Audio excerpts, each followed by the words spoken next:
सुनाओ India's first electric vehicle index. Hi, this is Dev and watching traders diary. और आज हम बात करने वाले एक बेसब्री से जिस इंडेक्स का इंतजार था, वो इंडेक्स अब हमारे सामने आ चुकी है, Nifty EV and new age automotive index, जिसके अंदर 33 स्टॉक को शामिल किया गया है। और इससे हमें क्या बेनिफिट होने वाला है, इस इंडेक्स से किस तरीके से हमें इसको ट्रैक करना चाहिए, और इसको बाय करने के लिए कोई ETF बना हुआ है, पर्टिकुलर कोई ETF है या म्यूचुअल फंड के तौर पर हम इसको जो है कंप्लीटली बाय कर सकते हैं, कोई NAV हो जिसके जरिए हम इन सभी टोटल स्टॉक्स में इन्वेस्ट कर सकें।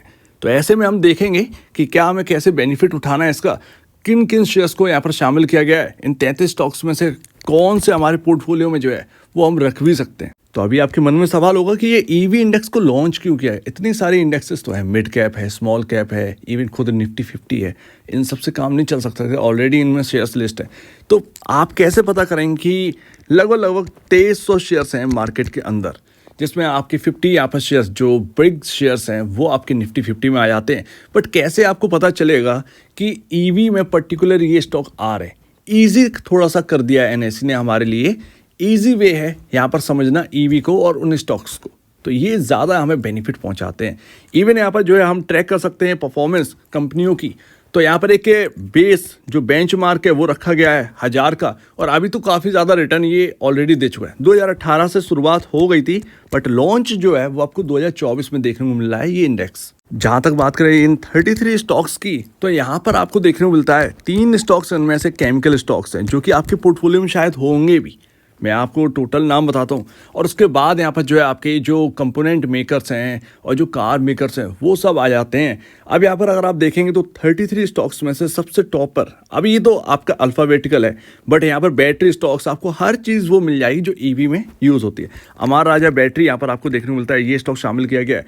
अशोक लेलैंड शामिल किया गया है, बजाज ऑटो शामिल किया गया है, Bharat forge, Bosch, CG power and industries आप देख सकते हैं CG पावर के बारे में, तो वो आपके सामने शामिल किया गया है। Eicher motor, Exide, GFCL, hero MotoCorp, Himadri speciality chemical limited, जो कि सबसे बिगेस्ट परफॉर्मर रहा है अभी के टाइम में, आप केमिकल सेक्टर के अंदर देखेंगे और हम रेगुलर उसको कवर भी करते हैं। JBM auto, Jupiter wagons, KPIT technologies, L&T technology services limited, Mahindra and Mahindra, Maruti Suzuki, Minda corporation और मदरसन सुमी वायरिंग लिमिटेड, ओ इलेक्ट्रिक ग्रीन टेक, रतन इंडिया एंटरप्राइजेज, जो कि यहाँ पर आपके सामने EV के अंदर आती है। अगर आपको याद हो तो इनकी बाइक ब्रांड है आपका EV के अंदर, मुझे नाम याद नहीं आ रहा है, रिवोल्ट करके यहाँ पर जो है बाइक ब्रांड आपको देखने को मिलता है जो EV का, वो इन्हीं की है।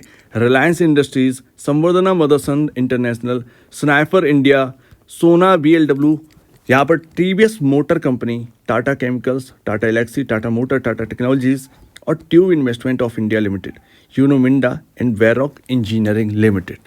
तो अगर आप देखें तो इनमें से काफ़ी सारे स्टॉक्स हैं जो कि आपके पोर्टफोलियो में ऑलरेडी शामिल होंगे, तो ईजिली आप ट्रैक भी कर सकते हैं। और ये स्टॉक कहीं ना कहीं इनका जो बेंचमार्क है, बेंचमार्क है, अभी आपके सामने लॉन्च हो जाएगा वो बेंचमार्क भी, और उसको जो है ना वो प्राइसिंग आपको डेली बेसिस पर दिखने भी लगेगा, राइट। तो वो सब आपके सामने होगा।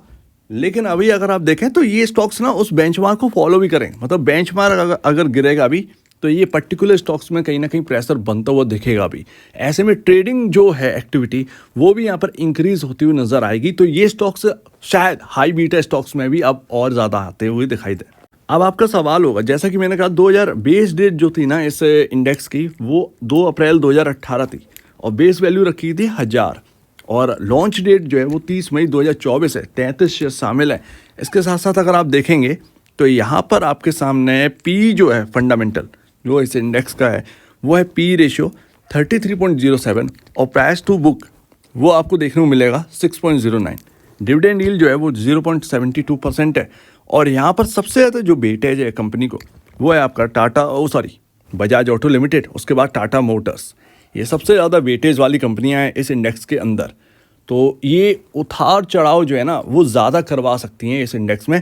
और अगर ये इंडेक्स चलेगा भी ट्रेडिंग पॉइंट ऑफ व्यू से, समझ लीजिए कि यहाँ पर इस इंडेक्स में जैसे कि मार्केट गिरा हो और यहाँ पर बजाज ऑटो दम दिखा रहा हो, तो हो सकता है इस इंडेक्स को वो खींचे, और इस खींचने की वजह से बाकी स्टॉक्स भी आपको चलते हुए नजर आए, जो कि हम निफ्टी 50 में भी देखते हैं। जैसे रिलायंस इंडस्ट्रीज चलना स्टार्ट करता है तो वो निफ्टी 50 को ऊपर ले जाता है।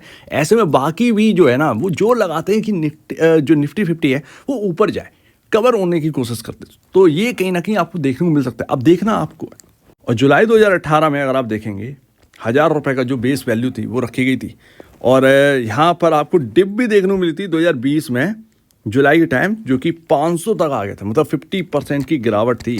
वहाँ से अगर आप देखेंगे तो रिटर्न जो बने हैं वो अच्छे खासे बन गए, और 2700 के तकरीबन वैल्यू आपके सामने रखी गई है। तो ये 2700 को अराउंड यहाँ पर आ चुका है, जबकि अभी जनवरी तक का डेटा है, हम मई में चल रहे हैं, तो मई का भी डेटा नहीं है अपने सामने। अब बात आती है कि कैसे निवेश करें। समझ तो गए होंगे कि ये चुनाव कर कर आपके जो शेयर्स हैं वो अलग किए गए हैं पूरे मार्केट से ईवी के लिए, और ये ईवी का आप फंड आप समझ गए होंगे। इवन अगर आपको ईजिली ट्रैक करना है तो इस इंडेक्स की नीड थी, राइट। तो अभी आपको जो है इस इंडेक्स में निवेश करने के लिए क्या करना पड़ा। अनफॉर्चुनेटली अभी कोई ऑप्शन नहीं है, अब ये नया है, तो ETF आपके सामने आ जाएगा, ठीक है। ETF का एक बेस प्राइस होगा। अब ये ETF होता क्या ये हमारे लिए ठीक है। ETF का मतलब है ये पूरे इंडेक्स में निवेश करेगा, सबसे पहली बात। दूसरी बात, आप इसमें ट्रेडिंग कर सकते हैं डेली बेसिक्स पर, आप खरीद सकते हैं, बेच सकते हैं। तो ये ETF का बेनिफिट है। म्यूचुअल फंड में तो आप नहीं कर सकते ना, लेकिन ETF में आप कर सकते हैं। और ये यहाँ पर जो है घटा बढ़ी करते रहते, तो ये आगे आपको रिटर्न जो है ना वो पॉसिबल रिटर्न बहुत अच्छे दे सकते हैं ETF के अंदर। तो ये सबसे बड़ी संभावना है। तो ये रहा ETF। कोई म्यूचुअल फंड आ जाए तो वो एक अलग बात है।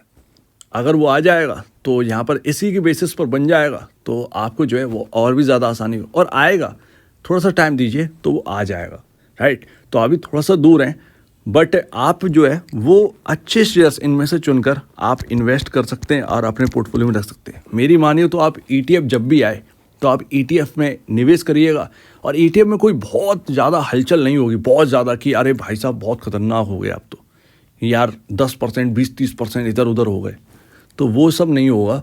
बहुत ही अच्छे से स्लोली रिटर्न देता है, और स्लोली अगर गिरता भी है तो बहुत स्लोली गिरेगा, और फिर से वापस जो है वो जाना तो हाई साइड ही है।